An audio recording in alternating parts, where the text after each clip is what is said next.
독자 여러분 반갑습니다. 이번 독서 20분에서는 동물농장입니다. 우선 저자에 대해 말하자면 조지 오웰은 20세기 영국의 대표적인 소설가이자 비평가입니다. 그는 날카로운 통찰력과 사회 비판 정신으로 유명하며 특히 동물농장과 1984년은 전체주의와 권력 남용의 위험성을 고발하는 고전으로 널리 알려져 있습니다. 오웰은 인도에서 태어나 영국 이튼 칼리지에서 교육받았고 미얀마에서 경찰 생활을 하며 제국주의의 모순을 직접 목격했습니다. 이후 스페인 내전에 참전하며 공산주의 진영의 내부 권력 다툼과 배신을 겪었고 이는 그의 사상 형성에 결정적인 영향을 미쳤습니다. 동물농장이 발표된 것은 1945년입니다. 이 시기는 제2차 세계대전이 막 끝난 직후로 전 세계가 거대한 이념 대결의 소용돌이에 휘말려 있었습니다. 이 소설은 표면적으로는 농장 동물들이 인간 주인을 몰아내고 이상적인 공동체를 건설하려다 결국 또 다른 독재에 빠지는 이야기이지만 그 깊은 속 내면에는 소련의 혁명 과정과 스탈린 시대의 전체주의를 풍자하는 날카로운 정치 우화가 담겨 있습니다. 작품 속의 주요 동물들은 러시아 혁명의 실제 인물들을 상징합니다. 늙은 돼지 메이저는 마르크스와 레닌을, 권력을 장악하는 돼지 나폴레옹은 스탈린을, 추방당하는 돼지 스노볼은 트로츠키를, 선전과 날조를 일삼는 돼지 스킬러는 정부의 선전 매체를, 그리고 헌신적으로 일하는 말 복선은 순진하고 우직한 노동 계급을 상징합니다. 오웰은 이 작품을 통해 혁명의 순수한 이상이 어떻게 부패하고 변질되어 독재 체제로 전락하는지를 신랄하게 비판하며 권력의 본질적인 속성과 대중의 무관심이 낳는 비극에 대해 깊이 있는 성찰을 던집니다. 이처럼 동물농장은 특정 시대와 국가를 넘어선 보편적인 권력 비판의 메시지를 담고 있기에 오늘날까지도 시대를 초월하는 고전으로 읽히고 있습니다. 혁명의 시작과 변질, 메이저 영감의 꿈과 7계명의 탄생, 동물혁명의 순수한 이상. 동물농장의 이야기는 영국의 한 평범한 농장인 매너 농장에서 시작됩니다. 이 농장의 주인은 무능하고 술주정뱅이인 존스 씨로 동물들에게 제대로 먹이를 주지 않고 학대하는 폭군과도 같습니다. 어느 날 밤 농장의 동물들은 12살 된 늙은 수태지 메이저 영감이 꾸었던 기이한 꿈을 듣기 위해 모두 모입니다. 메이저 영감은 동물들에게 자신들이 겪는 비참한 삶의 원인이 인간에게 있음을 역설합니다.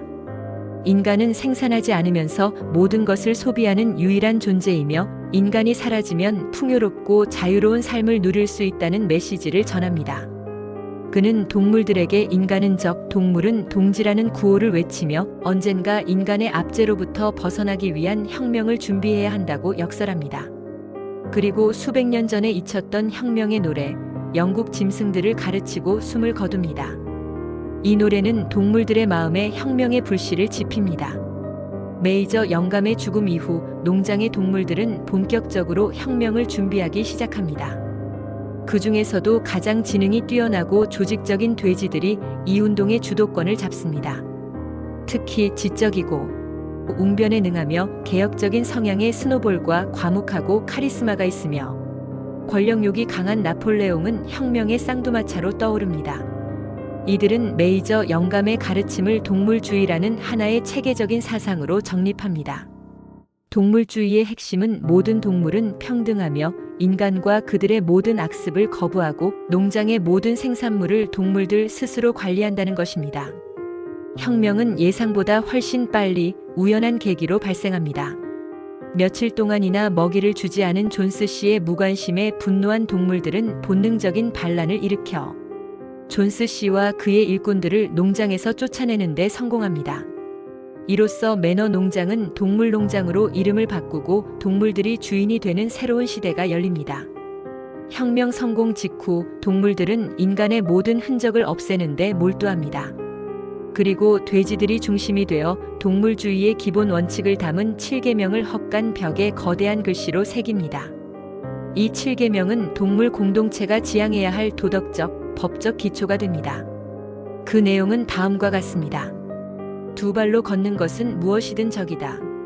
네 발로 걷거나 날개를 가진 것은 무엇이든 친구다. 동물은 옷을 입지 않는다. 동물은 침대에서 자지 않는다. 동물은 술을 마시지 않는다. 동물은 다른 동물을 죽이지 않는다. 모든 동물은 평등하다. 이 7계명은 동물들에게 새로운 삶의 기준을 제시하며 특히 마지막 계명은 동물 혁명의 가장 순수하고 이상적인 목표를 명확히 보여줍니다. 초기에는 모든 동물이 열렬한 희망과 단결된 의지로 농장 일에 참여합니다. 돼지들은 지능이 뛰어나 감독과 지시를 맡고 말 복서와 클로버 같은 헌신적인 동물들은 내가 더 열심히 일하겠다라는 복서의 구호처럼 엄청난 노동력을 제공합니다. 글을 배우지 못한 동물들을 위해서는 네 발은 좋고 두 발은 나쁘다라는 단순화된 구호로 7계명을 요약하여 가르치기도 합니다. 이 짧은 시기는 동물들이 진정한 자유와 평등을 누리는 듯 보였던 혁명의 황금기이자 이상적인 공동체의 꿈이 실현되는 듯 했던 순수한 순간이었습니다. 그러나 이 평화로운 공동체 안에서 이미 지식과 지능의 차이라는 보이지 않는 균열이 싹트고 있었으면 이는 곧 권력 다툼과 배신 그리고 혁명 이념의 변질로 이어질 비극적인 서막이었습니다. 다음은 권력의 공백과 독재의 등장, 나폴레옹의 쿠데타와 스노볼의 추방. 동물 농장의 초기 성공과 단결은 오래가지 못합니다. 곧바로 돼지들 사이에 리더십을 둘러싼 치열한 권력 다툼이 시작되는데 그 중심에는 나폴레옹과 스노볼이 있습니다. 스노볼은 열정적이고 이상주의적인 리더로 농장 동물 전체의 복지와 교육에 관심을 기울이며 혁명의 이념을 실천하려 합니다. 그는 글을 배우지 못한 동물들을 위한 교육위원회를 조직하고 농장의 효율성을 높일 다양한 계획을 제시합니다. 특히 농장 전체에 전기를 공급하고 노동력을 줄여줄 풍차 건설 계획은 그의 핵심 프로젝트였습니다. 스노볼의 연설과 아이디어는 다른 동물들의 열렬한 지지를 얻어냅니다. 반면 나폴레옹은 스노볼과 대조되는 모습을 보입니다. 그는 대중적인 연설이나 교육보다는 권력 그 자체를 장악하는 데 몰두합니다. 나폴레옹은 조용히 농장 내에 어린 9마리의 강아지들을 데려가 비밀리에 교육시키고 훈련시키는 데 집중합니다. 이는 곧 폭력적인 강제력, 즉 군사력을 확보하기 위한 은밀한 준비였습니다. 농장의 운영 방식을 두고 스노볼과 나폴레옹의 의견 충돌은 점점 심화되었고 특히 풍차 건설을 두고 논쟁이 최고조에 달합니다. 스노볼은 풍차가 농장의 미래를 위한 필수적인 투자라고 주장하는 반면 나폴레옹은 당장의 식량 생산을 우선해야 한다고 반대합니다. 결국 풍차 건설에 대한 투표가 이루어지기로 한 결정적인 순간 나폴레옹은 숨겨왔던 계획을 실행에 옮깁니다. 투표가 시작되려는 순간 그가 몰래 훈련시켰던 9마리의 개들이 갑자기 나타나 스노볼을 무자비하게 공격합니다. 압도적인 폭력에 직면한 스노볼은 결국 농장에서 도망쳐 다시는 돌아오지 못합니다. 이 사건은 농장 동물들에게 큰 충격과 공포를 안겨주었으며 혁명의 이상은 이 순간부터 급격히 훼손되기 시작합니다. 스노볼이 축출되자 나폴레옹은 농장의 유일한 최고 지도자로 군림하게 됩니다. 그는 곧바로 동물들의 투표와 회의를 모두 폐지하고 앞으로 모든 중요한 결정은 오직 돼지들로 이루어진 특별위원회에서 내려질 것이라고 선포합니다. 나폴레옹을 돕는 돼지 중 가장 영리하고 교활한 선전가 스킬러는 나폴레옹의 대변인 역할을 맡습니다. 스킬러는 유창한 말솜씨와 논리적 인사실은 교묘한 왜곡과 날조로 가득 찬 주장으로 나폴레옹의 모든 결정과 폭력적인 행위를 정당화합니다. 그는 스노볼을 인간 존스의 비밀 요원이자 농장의 배신자로 몰아세우며 스노볼이 농장에 끼칠 해악으로부터 나폴레옹이 농장을 구했다고 선전합니다. 나폴레옹은 곧바로 자신이 그토록 반대했던 풍차 건설을 다시 추진하겠다고 선언합니다. 동물들이 의아해하자 스킬러는 풍차 아이디어가 원래부터 나폴레옹의 것이었으나 스노볼이 그것을 훔쳤다고 주장하며 역사를 완전히 날조합니다.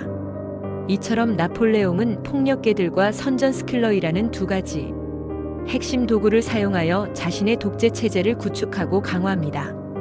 순진하고 우직한 노동 계급인 말 복서는 나폴레옹 동지는 항상 옳다라는 새로운 구호를 외치며 이전보다 훨씬 더 고된 노동에 헌신합니다. 동물들은 과거 존스 씨 시절보다 더 많은 일을 하고 더 적게 먹었지만 스킬러는 끊임없이 통계를 조작하여 동물 농장의 생산량이 늘고 모두가 행복해지고 있다고 선전합니다.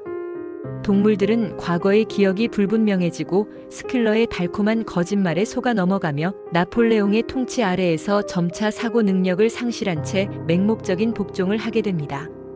이처럼 혁명의 이상이 권력욕에 사로잡힌 독재자에 의해 어떻게 잔혹하게 파괴되고 왜곡되는지를 보여주는 비극적인 과정을 담고 있습니다. 7계명의 변질과 동물에서 인간으로 전체주의의 완성. 나폴레옹의 독재 체제가 공고해지면서 동물 농장은 혁명의 이상과는 거리가 먼 암울한 곳으로 변해갑니다. 나폴레옹은 외부 인간 농장주들과의 교역을 시작하고 돼지들이 인간들의 악습을 하나둘씩 따라하는 일이 빈번해집니다. 이를 의심하는 동물들에게 선전가 스킬러는 7계명이 적힌 헛간 벽을 교묘하게 수정하는 역할을 맡습니다. 7계명은 나폴레옹의 필요에 따라 계속해서 수정되고 왜곡됩니다.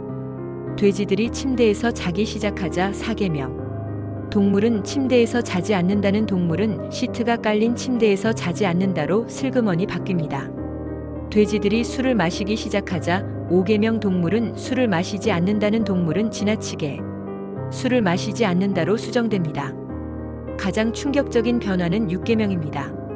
나폴레옹이 반대파 동물들을 스노볼의 비밀 요원으로 몰아 처형하기 시작하자 6계명. 동물은 다른 동물을 죽이지 않는다는 동물은 어떤 이유 없이 다른 동물을 죽이지 않는다로 바뀝니다. 동물들은 이 모든 변화에 대해 어렴풋한 불안감을 느끼지만 과거의 기억이 불분명하고 스킬러의 교활한 논리와 나폴레옹의 충직한 개들의 폭력 앞에 속수무책입니다. 특히 복서와 같은 성실한 동물들은 나폴레옹에 대한 맹목적인 신뢰와 내가 더 열심히 일하겠다는 구호만을 되풀이하며 모든 고난을 감수합니다. 시간이 흐르고 풍차가 두 번째로 완성되어 갈 무렵 복서는 과도한 노동으로 결국 쓰러지고 맙니다. 돼지들은 겉으로는 복서의 헌신에 감사하는 척하지만 실제로는 그를 병원으로 보내는 대신 도축업자에게 팔아넘깁니다. 이를 목격한 동물들은 충격에 빠지지만 스킬러는 또다시 유창한 거짓말로 이 상황을 무마합니다. 그는 복서가 최고의 병원으로 보내졌으며 마지막 순간까지 나폴레옹 동지에게 충성을 맹세했다고 눈물을 글썽이며 선전합니다. 복서를 팔아넘긴 돈은 돼지들이 마실 위스키를 사는 데 사용됩니다. 이 사건은 나폴레옹 체제의 잔혹하고 비인간적인 본질을 가장 극명하게 보여주는 순간입니다. 가장 헌신적인 노동계급이 권력 유지의 도구로 이용되다가 쓸모가 없어지자 버려지는 모습은 전체주의 사회에서 개인이 어떻게 소모품으로 전락하는지를 상징적으로 나타냅니다. 결국 모든 7계명은 하나의 문장으로 수렴됩니다. 모든 동물은 평등하다. 그러나 어떤 동물은 다른 동물보다 더욱 평등하다.